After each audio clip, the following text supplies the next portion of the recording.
Bismillahirrahmanirrahim. Assalamualaikum warahmatullahi wabarakatuh. Hai teman-teman, saya Rahmatia Putri Malatia, kelas A Prodi Biologi. Di sini saya akan menjelaskan tugas fisiologi tumbuhan mengenai gerak pada tumbuhan. Gerak pada tumbuhan itu ada beberapa macam, akan tetapi di sini saya hanya menjelaskan dua macam gerak pada tumbuhan. Yang pertama itu ada gerak tropisme dan yang kedua ada gerak nasti pada tumbuhan. Sebelum kita lanjut ke materi selanjutnya, saya akan menjelaskan apa itu gerak pada tumbuhan.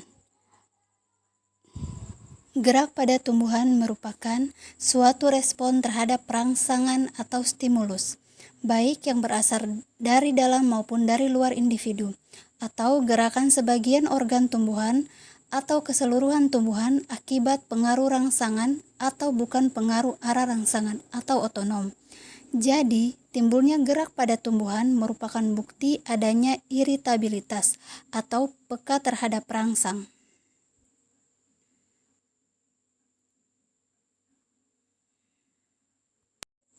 Gerak pada tumbuhan terbagi menjadi dua. Yang pertama, gerak tropisme pada tumbuhan dan gerak nasti pada tumbuhan. Gerak tropisme merupakan gerakan tumbuhan yang arah geraknya dipengaruhi oleh arah datangnya rangsang. Rangsang dari luar yang mempengaruhi gerak tumbuhan ada bermacam-macam, misalnya cahaya, gravitasi, air atau kelembaban, dan sentuhan atau singgungan.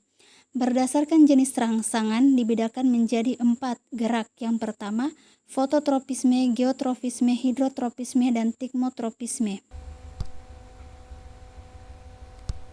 Fototropisme merupakan gerak tropisme yang dipengaruhi oleh rangsangan cahaya. Contoh fototropisme positif adalah gerak batang tumbuhan ke arah cahaya. Tumbuhan yang diletakkan di dalam pot yang berada di dalam ruangan dan mendapat cahaya dari samping, ujung batangnya akan tumbuh membengkok ke arah datangnya cahaya. Geotropisme merupakan gerak tropisme yang dipengaruhi oleh rangsangan gaya tarik bumi atau gravitasi.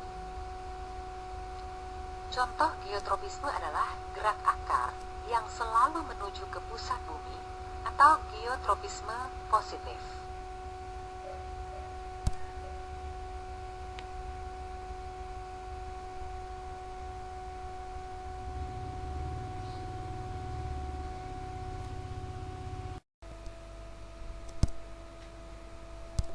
Hidrotropisme merupakan gerak akar tumbuhan yang dipengaruhi oleh ketersediaan air tanah. Biasanya, akar tumbuh lurus ke arah bawah untuk memperoleh air dari dalam tanah. Akan tetapi, jika pada arah ini tidak terdapat cukup air, maka akar akan tumbuh membelok ke arah yang cukup air.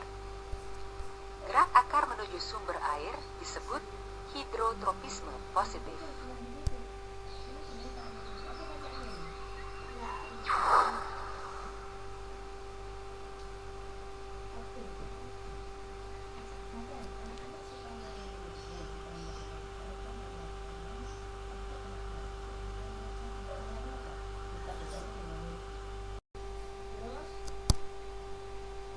Tigmotropisme merupakan gerak membelitnya sulur pada dahan lain yang disebabkan oleh rangsangan sentuhan atau persinggungan.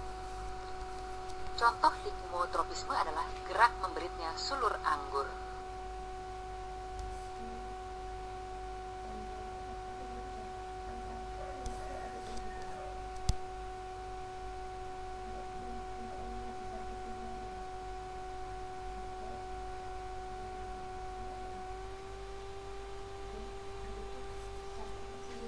Yang kedua ada gerak nasti.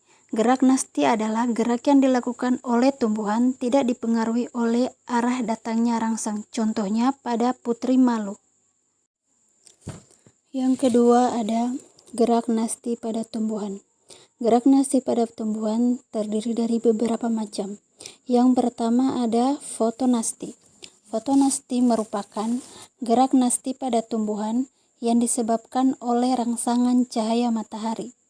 Contohnya pada bunga pukul 4 atau Mirabilis jalapa. yang akan mekar pada sore hari dan menutup pada esok paginya.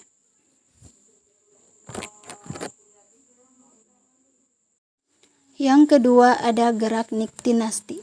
Contoh tanaman pada gerak niktinasti ialah tumbuhan lamtoro. Contoh gerak niktinasti adanya rangsang berupa kondisi siang dan malam hari. Yang ketiga ada gerak tikmonasti atau seismonasti, adalah gerak nasti yang disebabkan oleh getaran atau sentuhan. Misalnya putri malu. Jika ujung daun putri malu disentuh, maka akan terjadi aliran air yang menjauhi daerah sentuhan. Adanya aliran air ini menyebabkan kadar air di daerah sentuhan berkurang, sehingga tekanan turgornya mengecil. Akhirnya daun putri malu akan menutup dan tampak seperti layu. Yang keempat ada gerak termonasti. Gerak termonasti adalah gerak nasti yang disebabkan oleh rangsangan suhu. Contohnya, mekarnya bunga tulip pada saat suhu udara sesuai. Bunga tulip ini akan mekar jika suhu menjadi hangat dan menutup kembali jika suhunya menurun.